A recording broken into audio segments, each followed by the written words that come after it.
I've been lately burning through my Claude Code usage limits, so I did a bit of research what I can do better, and I want to share this with you today so that you as a beginner or as an intermediate can use these things as well. These are 5 categories that are important. Number 1 is planning. You need to plan before you actually go in and start playing around, because if you go into the wrong direction for half an hour and then you see, oh shit, this is not the right way how I should have done it, you wasted a lot of token and a lot of your usage. So that is one of the things you need to think of. And there are 2 things you can do. Let's quickly go to Claude Code. I need to go to the other side. So when you go into Claude Code, you can do with a Shift+Tab, you can go into the planning mode, right? Plan mode, and then you can ask it here some things, and it doesn't go in and try to already make the changes. But what Claude is going to do is it's going to look through, make a plan, write out the plan here, and then you can act on it. So that is one of the things. The other thing for the planning is how I have done it is I went in and I had a project that I wanted to solve, and it was a simple Jupyter notebook with multiple cells. So I was going through the normal Claude UI and explaining what I want to do and made some changes. And then at the end, I just said here, okay, make that change and give me the complete prompt that I can put into VS Code for the development. And so it gave me everything here that I need. You could also put this out into Markdown and then add it to the file system in your project. But I just went there and I just then copied everything out, went here, went into Claude Code and just executed it. And it then built me my full notebook with all the things that I needed. So that's one thing, planning before you start, right? Don't just go in blind and do things. The second one is specific prompts. If you just go in and be very unspecific, like fix this, fix that, or do this, do that, it needs to look into the files. It needs to go on and try with the reasoning to figure out first what you want to do. That's one thing you immediately need to fix. Go in, be very specific, and write your question. You can also add the name. I very often take the name here and quickly do a rename, copy that, and say, okay, in this file, blah, blah, blah, do this, do that. That is a very helpful thing to do. I actually had an example, like if you just say improve the authentication module, what should it do here, right? If you are very specific, you say, okay, add input validation to the login function in this file, reject the empty email, right? Validate this, return this, when this. These are the things that really help you be efficient. Then the third thing here is the context.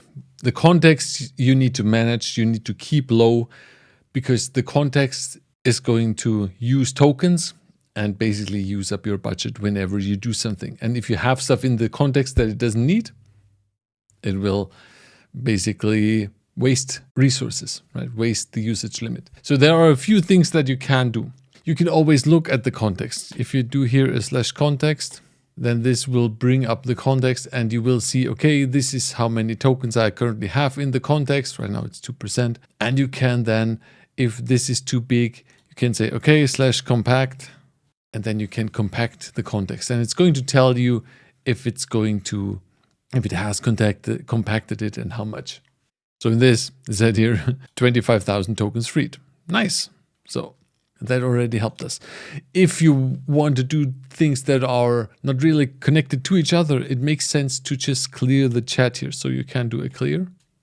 And then you start here from the beginning, and it doesn't factor in everything from the chat before. You can always do a resume conversation, and then you can select the one that you had and just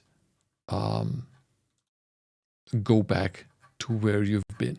And if you have large files, this is also something important. If you have large files, that is a problem. You always want to make it so that your files are small, because then it doesn't need to load all the file in the context, because at some point it needs to actually write let's say a program to read the whole file, which isn't what you want. I had that with the large Jupyter file, which was terrible. So keep your files small, and then this will also keep the context window small.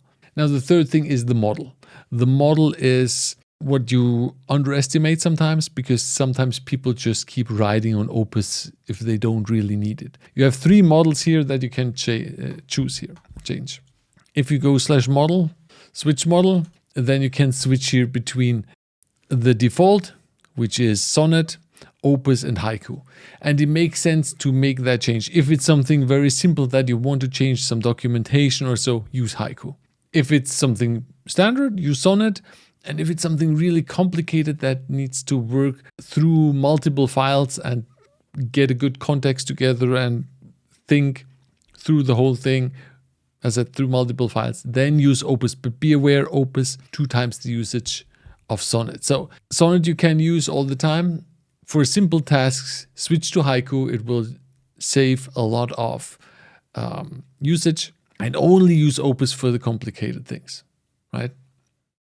One other thing that you can do here is you can change the effort of the model. And you can say, okay, I want the effort to be low, medium, high, or max. As I understand it, a lower model with high effort is sometimes better than a higher model with low effort or medium effort. So if you're on Sonnet and you use high effort, it can be better than if you are on medium or low effort for Opus, right? So that you need to keep in mind. That is super important. So remember, use the right model for the right job. This will save you a lot of usage. And then the last thing, and this is something I see a lot of people do wrong, is debugging. One of the things that you always need to do is you need to take your error message and put your error message exactly in it as it is. Don't transform it or something, or put this into your own words. Go there, copy, paste it in, and then that is something that is super important. It also makes sense to add a small information of, okay, I already tried this didn't work, so that it doesn't go down that road that you have went down 2 times. And only switch to the Opus model, for instance, if you can't get to good results with Sonnet. For non-obvious bugs, things that you are not figuring out immediately, you can still go back to the plan mode and use the plan mode, which is really helpful. Also effort, right? You can play around with the effort. So I think the bigger picture here is work on the context and work on the right model. Try to make good prompts, and this will help you to really use the most of Claude. Oh, and one thing I also need to mention is, if you see it go down the wrong road, if you see it thinking and you see it thinking this will not work, it's doing things that are already done and so on, just go in and stop it, right? Don't let the prompt run completely. Just go in. You can always, when something is running, explain the pipeline failure. A notebook. Right. If it's running here, not explain, sorry. Just either go here or do escape 2 times, and then you can rewind, right? You can say, okay, let's forget about everything. Let's rewind to a message that I have been before. I need to play around with this as well. I haven't used the rewind myself. The main thing that I always do is I stop it from continuing, because that is basically a waste of time otherwise.